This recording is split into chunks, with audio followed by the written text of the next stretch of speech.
I'm Reverend Kurt Rye. I'm the resident minister of the New York Buddhist Church. And today I'd like to discuss with you one of the key things that we practice in Buddhism, which is utilizing the Obutsudan. The Obutsudan is the Buddhist shrine that many people have in their homes. I'll today demonstrate a traditional one, which is sitting behind me. This is my own personal Obutsudan. But I hope that people will understand from this message you don't have to have a formal Obutsudan from Japan. It can be arranged with things that are meaningful to help remind you of the teachings of the Buddha. This is the main point of the Obutsudan. We're not taking care of the Obutsudan for the Obutsudan's sake. We're doing it to help us with our connections of the teachings. I first started studying Buddhism in my mid-20s, which was a while ago now. And I remember very clearly there were some concepts or some practices that I was confused by. And one of them was the Obutsudan. I had a very sweet grandmother who was a very devout Christian, and I studied the Bible with her when I was younger. And she would often talk about worshiping idols, and meaning that you're going to a shrine or you're looking at something and you're praying to a statue. I think this is a great misunderstanding of Buddhism. She felt that way about Buddhism.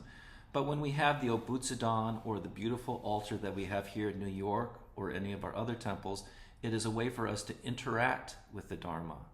So what I'd like to do is I'd like to show you my basic Obutsudan here.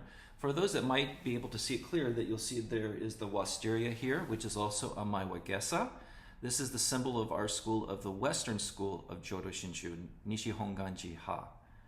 And so what we do is that the doors are closed through the night, and then the traditional practice is that when you get up in the morning, at some point before you start your busy day, you come before the Obutsudan, you do gasho, and you bow. And then you open up the Obutsudan. And what you're doing is it's a way for you to interact with the concept of the Buddha and its teachings. So here inside we have a candle, and we also have an incense burner. You'll smile because my candle's electric. I do have a cat. I learned very early on it's not safe to have a regular candle with a cat.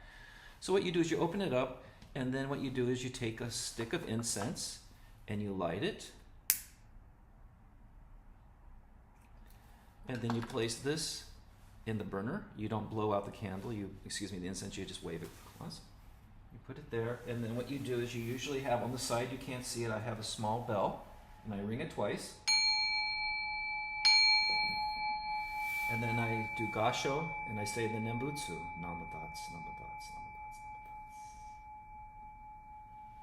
namadats. This is a very simple, mindful practice to help us think about the teachings of the Buddha and the legacy that he left for us in the teachings.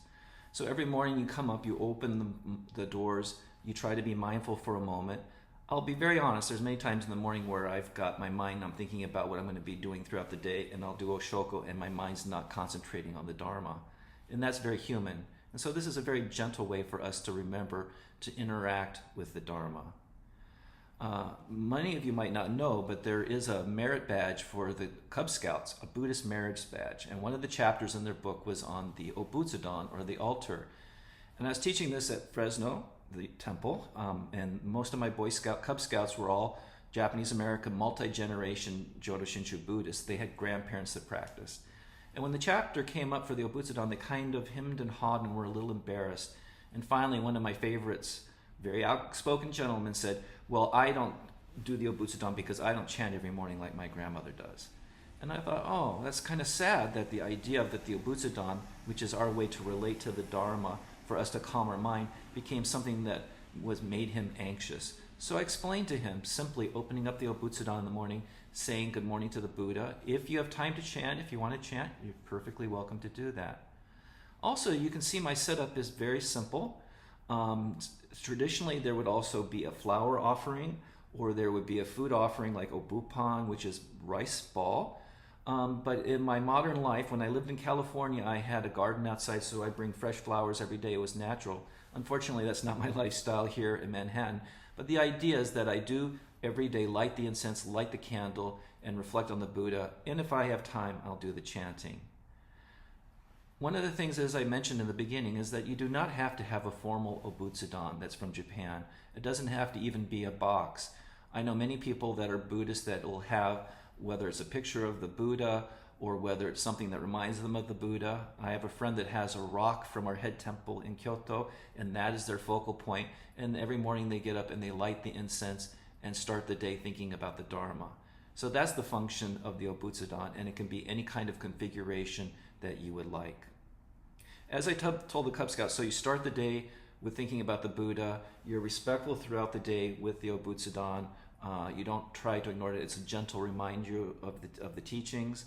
And then in the evening, I tell the Cub Scouts it's time to put the Buddha to bed. But in our serious adult understanding, it's time for us to be mindful to close our day, hopefully reflect on our day with the Buddhist teaching. So again, you would light the incense, light the candle, and do the Nembutsu. And then what comes to your mind could be different every day or every night. And so this is a time for us to have a little bit of time put aside for us to concentrate on our relationship with the Dharma. So I hope you enjoyed my little discussion about what the Obutsudan is, or the Buddhist altar, that it is something that doesn't have to be fancy, doesn't have to be Japanese. It can be something that you simply put together as a heartstone, a touchstone for you with the teachings of the Buddha. So thank you very much. Namo Amida Butsu. Namo Amida Butsu. Namo Amida Butsu.